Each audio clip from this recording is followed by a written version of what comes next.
Sud Radio, les vraies voix qui font bouger la France. Jean-Marie Bordry, les voix de l'environnement.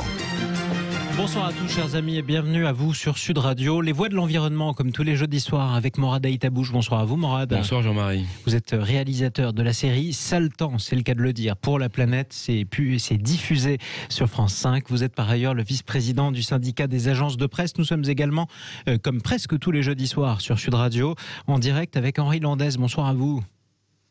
Bonsoir à vous deux. Vous êtes en direct depuis la Haute-Loire, vous êtes le cofondateur de la Fondation Landestini. Je le disais à l'instant, les vignerons français vont-ils devoir s'habituer à ce qui leur est arrivé il y a quelques jours, perdre 80%, voire 80% parfois de la surface de leurs vignes, gelées alors que les bourgeons sont sortis.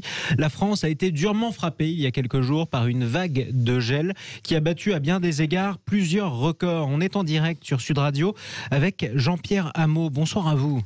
Bonsoir. Et bienvenue sur Sud Radio. Vous êtes prévisionniste à Météo France.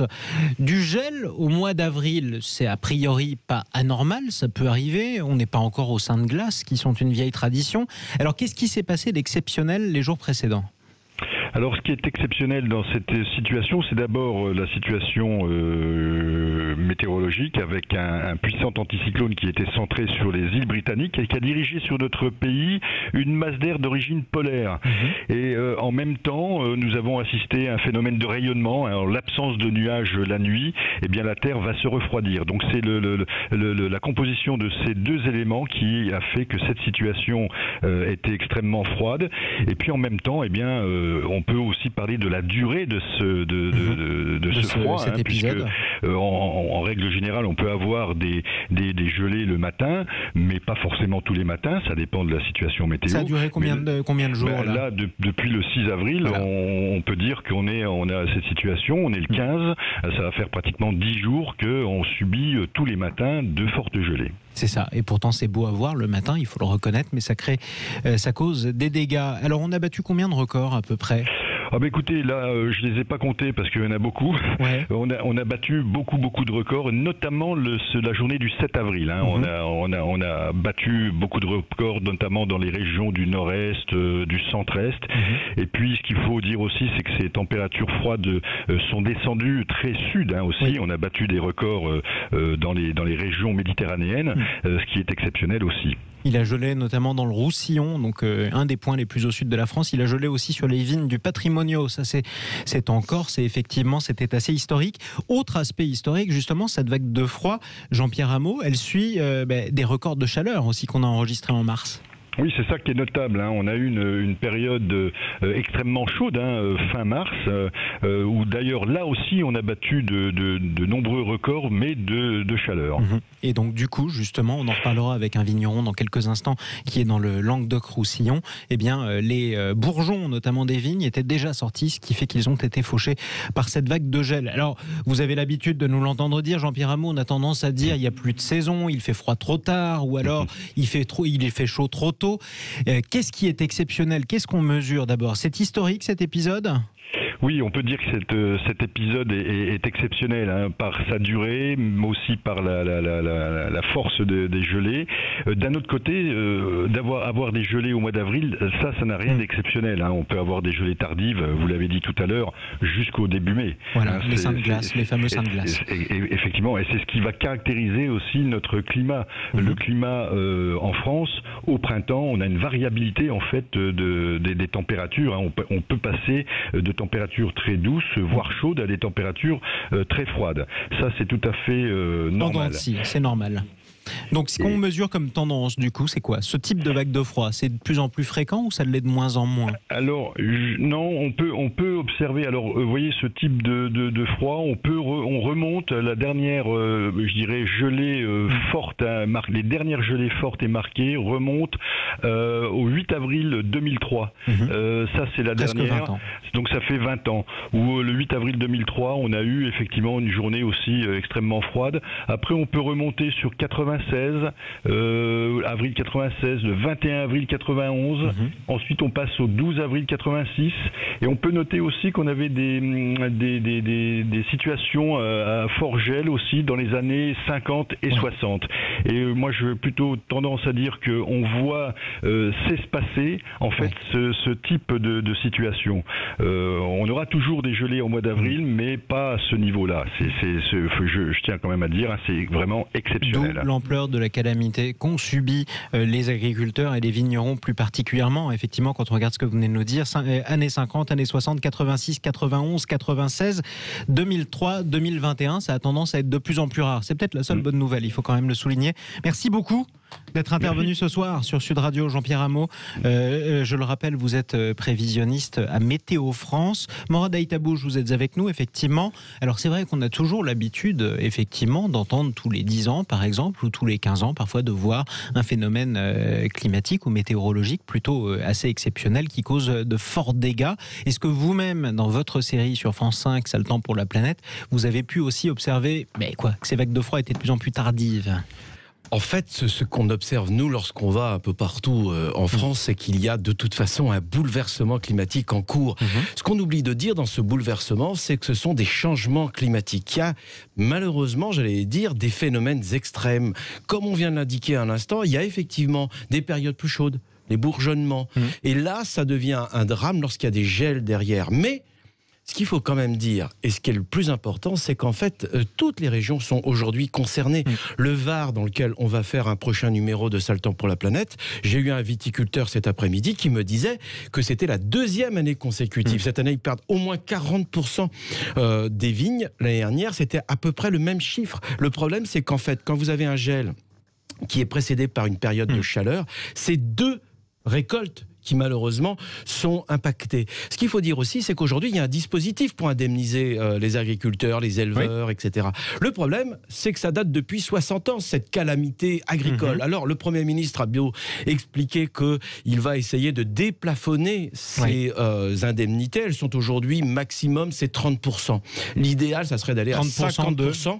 30% du chiffre. Alors, c'est un peu compliqué. Du chiffre qui est perdu. Et d'ailleurs, c'est le drame dans ces histoires. C'est 1 an et demi d'accompagnement avec la DDTM, qui est en charge justement de recenser ces calamités agricoles. C'est très long, c'est de la paperasse, c'est très administratif. On va y revenir d'ailleurs. Non, mais j'insiste là-dessus parce qu'aujourd'hui, il faut quand même dire que c'était il y a 60 ans qu'on a évoqué ce dispositif, qu'on a monté ce dispositif de calamité agricole. Il y a 60 ans. Aujourd'hui, c'est complètement dépassé. Le climat a changé. La météo a changé. Le climat, la production a changé aussi, on peut le dire. La production a changé. Aujourd'hui, les vignes ne sont pas considérées justement dans cette calamité agricole. Il faut s'assurer. Mais tous n'ont pas les moyens. C'est pour ça que je dis qu'il y a une forme de discrimination, que ce soit dans les calamités agricoles, parce qu'il faut avoir évidemment de grandes surfaces agricoles, ou dans les assurances. Je veux dire, vous prenez aujourd'hui la vigne et les grands vins, ils peuvent s'assurer. Donc s'il y a aujourd'hui une calamité de ce type, ils vont pouvoir être remboursés. Les petits, malheureusement, ils n'ont pas toujours les moyens. On sera en direct dans un instant justement avec notre 4e invité Jean-Philippe Marie, qui est le président de la Fédération Sud des appellations d'origine contrôlée. Il représente les 14 appellations du Languedoc-Roussillon. Henri Landès, je le disais, est avec nous en direct sur Sud Radio depuis la Haute-Loire. Alors 2 questions pour vous, mon cher Henri. La première, vous êtes dans la Haute-Loire, c'est un département qui est habitué à avoir quelques vagues de froid. Il ne fait pas toujours chaud, on va se le reconnaître quand même. Henri Landès, vous avez été frappé vous-même par cette vague de gel dans votre ferme ? Oui. Alors, nous n'avons pas une ferme commerciale, donc nous n'allons pas nous plaindre. C'est ça, mais vous avez perdu votre... Du fait que nous allons voir, comme l'année dernière, des fruits sur une grande variété de nos avec une Alors on a un tout petit problème de liaison avec vous, mon cher Henri Landès. Je ne sais pas si vous ne pouviez pas l'entendre, mais on l'entendait. Et la liaison sonore était un peu saccadée. On va se reconnecter avec vous dans un tout petit instant, mon cher Henri. Nous sommes en direct sur Sud Radio avec Henri Landès, qu'on a retrouvé avec une liaison rétablie. Bonsoir à vous, Henri Landès. Est-ce qu'on vous entend mieux ? Oui, désolé, ouais. Bon, oui, perdu alors vous la avez production sur les arbres fruitiers, mais aussi la connexion. Ouais. Voilà, vous avez perdu la collection et vous avez perdu la production sur les arbres fruitiers. Parlons de l'aspect international. Là, on parle d'une vague qui a frappé la France. Est-ce que vous qui êtes franco-américain, par exemple, vous pouvez nous confirmer que des vignerons aux États-Unis, par exemple, sont confrontés aussi à ce même genre de phénomène ? Oui, les vignerons aussi, ceux qui ont des vergers. En Californie, par exemple, tous les grands vergers ont sont armés de éoliennes pour justement brasser l'air. On va vous retrouver, Henri Landès. Il n'y a rien à faire. Mais quitte à vous appeler sur votre téléphone, je vous promets, et on vous retrouvera avec une liaison correcte. Je suis désolé, ça arrive, c'est les aléas du direct. Nous sommes en direct sur Sud Radio avec Jean-Philippe Marie. Bonsoir à vous, Jean-Philippe Marie. Bonsoir. Vous êtes le président, je le disais, de la Fédération Sud des appellations d'origine contrôlée. Vous représentez 14 appellations du Languedoc-Roussillon, du Minervois, du vin du Languedoc, et j'en passe, et des meilleurs, malheureusement, durement frappés la semaine dernière par cette vague de gel. Quelle perte à peu près? Disons que c'est assez hétérogène au niveau du Languedoc-Roussillon, donc ça varie entre 15% jusqu'à 70% au niveau du vignoble. Là, à l'heure actuelle, on est en train de faire un recensement, disons que les préfectures et les DRAF sont en train de faire un recensement pour affiner un peu plus les chiffres. Mais effectivement, on a été bien impacté au niveau viticole. Après, je dirais que l'Hérault et l'Aude, ils ont été relativement bien impactés. Ouais. Après, on a un peu de chance dans le Roussillon d'avoir été moins impactés que l'ensemble du département et même, je dirais, de l'ensemble du territoire. L'ensemble du territoire. Donc les Catalans s'en sont un petit peu mieux sortis que les Languedociens et que les autres. Comme je le dis, c'est qu'il reste encore le mois de mai à passer. Il reste, comme dirait mon grand-père et mes arrière-grands-parents, il reste encore tous les scènes de glace à faire passer. C'est ça. Et début mai, les scènes de glace. Voilà. Donc voilà. Donc pour l'instant, effectivement, on est passé à côté de gros choc, mais il nous reste quand même à passer le mois de mai. C'est ça. Et vous êtes inquiet. Voilà. Morad Aïtabouche. Dans le Roussillon, il faut dire quand même qu'il y a beaucoup de vignes qui sont vraiment en bord littoral. Donc heureusement, ils bénéficient d'un temps un tout petit peu plus clément. C'est vrai que dans le reste de la France, où il n'y a malheureusement pas ce vent chaud, entre guillemets, en tout cas ce qui fait de baisser la température, c'est beaucoup plus délicat. Et c'est vrai qu'il y a des situations aujourd'hui qui sont critiques, qui sont vraiment dramatiques. Ce qu'il faut dire, c'est qu'aujourd'hui, malheureusement, il y a la calamité agricole, on en parlait tout à l'heure, il y a les assurances parfois, mais il n'y a pas de recherche. Aujourd'hui, ce qu'il faudrait, c'est vraiment que la France investisse. Un peu comme sur le Covid, il y a des vaccins, on met au point des vaccins. Il va falloir définitivement penser qu'avec le changement climatique, il va falloir trouver de nouveaux cépages, par exemple pour le vin, mais aussi des nouvelles variétés pour les arbres fruitiers, pour qu'on sache enfin définitivement qu'on va s'adapter. Parce que la résilience, clairement, c'est ce qu'il y a de plus important. Justement, c'est ce qu'on va voir avec Jean-Philippe Marie. Ça appelle plusieurs questions. D'abord, de mémoire de vigneron, comme on dit, Jean-Philippe Marie. Ce que vous avez vécu est exceptionnel. C'était pas arrivé depuis quand? Jean-Philippe Marie. Il y a une personne qui l'a dit, effectivement, c'est exceptionnel. Donc, les dernières gelées, effectivement, on est au mémoire 56, 91, 2003 et compagnie. Donc, effectivement, c'est très exceptionnel. C'est ça.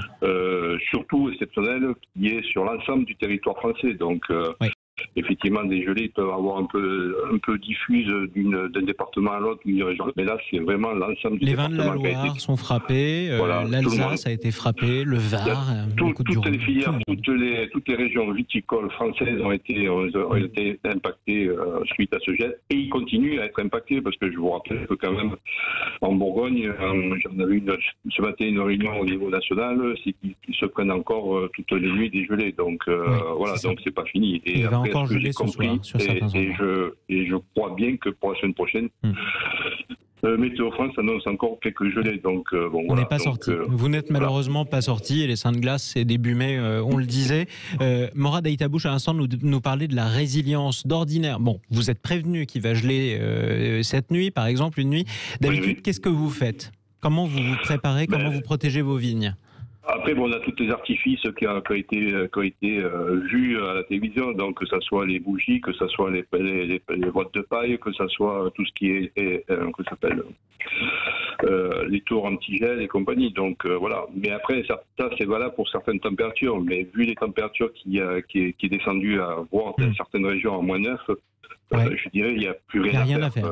Donc voilà. Donc bon, malheureusement, effectivement, cette année, vu la précocité des cépages, et vu à cause due aux températures qu'on a eues au mois de mars, je me rappelle qu'on avait sur certaines cartes de France météorologiques du côté de Paris 25 degrés et compagnie. Donc voilà. Donc ça a permis effectivement à la végétation, parce qu'on travaille sur un végétage et sur du vivant, ça a débourré rapidement et juste derrière, donc il y a eu ce gel et ça a occasionné tant de dégâts que ça. Et ça a occasionné un certain nombre de dégâts. Morad Aitabouche, comment les vignerons aujourd'hui, d'abord, vous parlez de résilience, il va falloir qu'on s'adapte d'abord, un peu partout dans le monde, comment ils s'adaptent à l'arrivée de ces vagues de froid? Alors ils font ce qu'ils peuvent, mais encore une fois... On voit des images notamment qui sont très belles, même si c'est pas drôle, des vignes avec des bougies partout dans certains endroits. Alors quand il fait -9, Jean-Philippe Marie le disait, ça suffit pas. Il y a d'autres techniques?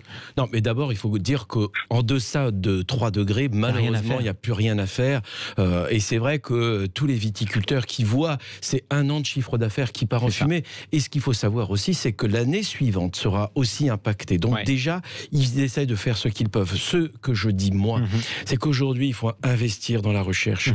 En Corse, par exemple, ils sont revenus parce que la sécheresse est très forte. Et malheureusement, c'est difficile de lutter avec des moyens du bord, avec le système D. C'est pour ça qu'ils ont décidé de revenir à des cépages endémiques. Ils ont réussi, grâce à la réintroduction, comme les anciens, il y a très longtemps, ils ont utilisé des cépages très anciens qui résistent à la sécheresse. On le sait aujourd'hui, si on investit dans la recherche, à terme, de toute façon, on trouvera des solutions. La recherche agronomique. Trouver des cépages, par exemple. Oui, mais il faut impérativement. Le CIVB, par exemple, qui est le Centre international des vins de Bordeaux, essaye de faire ce qu'il peut, lui aussi, mais il investit grâce au budget que lui donnent ses cotisants.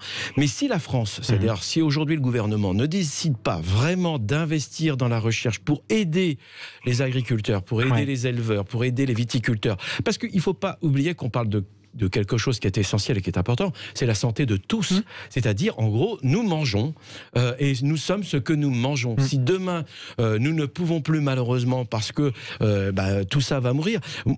Dans le monde, moi j'ai vu, par exemple, sur le riz, il faut quand même savoir que pendant la guerre du Vietnam, il n'y avait plus de rizière, donc il n'y avait plus de riz. Qu'est-ce qu'on fait? Vous savez ce qu'on a fait depuis? On a décidé de conserver toutes les graines. Et on les conserve où? À moins 200, 300 mètres dans les glaces en Norvège. Tout ça parce qu'on sait qu'à un moment ou un autre, ça va être la guerre, un autre moment, ça sera le changement climatique. Une arche de Noé, on va perdre, exactement. C'est comme une arche de Noé. Et on va tout perdre. Et si on perd tout, qu'est-ce qui se passe? C'est la santé de la planète qui est en question. Donc c'est vrai que, encore une fois, moi je dis aujourd'hui, c'est pas la calamité agricole qui va être déclenchée, qui va permettre à des agriculteurs de compenser un tout petit peu. Non, il faut vraiment qu'on investisse dans la recherche. Pardon d'insister autant, parce qu'il n'y a pas d'autre solution. Encore une fois, ce que vous voyez qui sont, pour le coup, de belles images assez spectaculaires, ces bougies dans les vignes, en plus de nuit, etc. Parce que c'est la nuit que ça se passe. Moi j'ai eu un exploitant qui me dit il a tout perdu en 3 heures de temps seulement. C'est ça. 3 heures, c'est pas plusieurs jours. Et c'est pour ça que je dis toujours, les phénomènes extrêmes, c'est ce qui malheureusement va compromettre le plus les productions agricoles, etc. Ce qui fait aussi la fierté de ce pays. Mais surtout la fierté, la vigne. C'est pas Jean-Philippe Marie qui nous dira le contraire. C'est sa passion lui-même, les vignerons dans le Roussillon. En plus, je rejoins ce qui a été dit par le monsieur. Donc, effectivement, il faut que le gouvernement mette les moyens adéquats sur la R&D, parce qu'effectivement, sur la recherche et le développement. Qu'est-ce que vous avez comme piste lointaine, même si vous n'arrivez pas forcément encore à la financer? On a surtout donc des cépages qui peut être des cépages anciens remis au goût du jour, des cépages un peu hybrides. Après, il y a aussi tout ce qui est peut-être porte-greffe, voire l'adaptation du porte-greffe par rapport au territoire et par rapport à la climatologie, par rapport à beaucoup de choses. Donc effectivement, il y a beaucoup de progrès qui sont faits. Et vous avez besoin d'aide. Mais on a besoin de finances, d'aide financière. Et après aussi, c'est par rapport aussi à la réglementation. Il faut que la réglementation puisse pouvoir intégrer tous ces nouveaux cépages dans les cahiers des charges. C'est-à-dire que si vous changez de cépage aujourd'hui, vous n'êtes pas dans l'appellation, par exemple voilà, des trucs comme ça. Donc il faut qu'on soit un peu plus souple par rapport à cette réglementation. Voilà ce qu'on demande nous à notre tutelle. Donc bon voilà. Mais il faut qu'il s'adapte aussi, il y a des progrès qui ont été faits, effectivement. Oui. Mais je pense que le gouvernement doit s'engager financièrement dans ces recherches-là pour qu'on puisse pallier à tout ce changement climatique. Parlons des aides immédiates en un mot avec vous, Jean-Philippe Marie. Tout à l'heure, Morad Aïtabouch. Alors la première aide, c'est simple. Donc effectivement, toutes les mesures sociales, donc des années blanches au niveau bancaire, des années blanches au niveau social. Mais une des mesures qui peut être mise en place rapidement par le gouvernement, c'est le chômage partiel. C'est ça. Comme si vous étiez un restaurant fermé, quoi. Voilà. Parce que à l'heure actuelle, il y a certains domaines, que ce soit dans le Languedoc-Roussillon, que ce soit dans le Bordelais, que ce soit en Bourgogne, tout ça. À l'heure actuelle, il y aura moins de travail parce que donc les personnes commençaient à raisonner un peu le travail en vert. Et suite au gel, donc il n'y aura plus ce travail-là. Mais par contre, les salariés sont là, donc certainement, il faut voir. Bien sûr. En termes de trésorerie, c'est-à-dire que vous n'aurez pas de rentrée. Cette mesure peut être mise assez rapidement en place par le gouvernement. Donc ça, c'est une des priorités à mettre en place. Et après, toutes les autres priorités qui vont être mises en place, je veux dire, donc les reports d'échéances bancaires, les reports social. Faire en sorte que vous passiez justement cette période-là. Morad ? Et si je peux me permettre aussi, faciliter le montage des dossiers pour être indemnisé, parce que là, c'est un millefeuille administratif, il faut quasiment une personne à plein temps pour pouvoir remplir cette demande, pour finalement obtenir 30%, ce qui n'est pas énorme quand on sait effectivement les investissements et surtout la perte de chiffre d'affaires pour les viticulteurs et puis les agriculteurs. Aujourd'hui, c'est malheureusement tous les secteurs, les arbres fruitiers. Les vergers ont souffert, évidemment, les cerises, les mirabelles. L'année dernière, ça a été une année exceptionnelle. Le problème, c'est que malheureusement, ces arbres fruitiers ont exploité énormément d'énergie et donc cette année, on savait déjà que ça allait être une moins bonne année. C'est ça. Et en plus, là, ils sont fauchés par le gel. En un mot, peut-être, et pour le mot de la fin, Jean-Philippe Marie, vous vous attendez à ce que ce genre de phénomène arrive de plus souvent, vous ? Personnellement, je voudrais pas, mais bon, comme ça a été dit pendant l'émission, c'est on subit des changements climatiques, donc effectivement, avec toutes les projections qui ont été faites, plus ou moins dans 50 ans, donc on prendra 4 à 5 degrés de plus au niveau du sud, déjà par mois. Mais on s'y attend.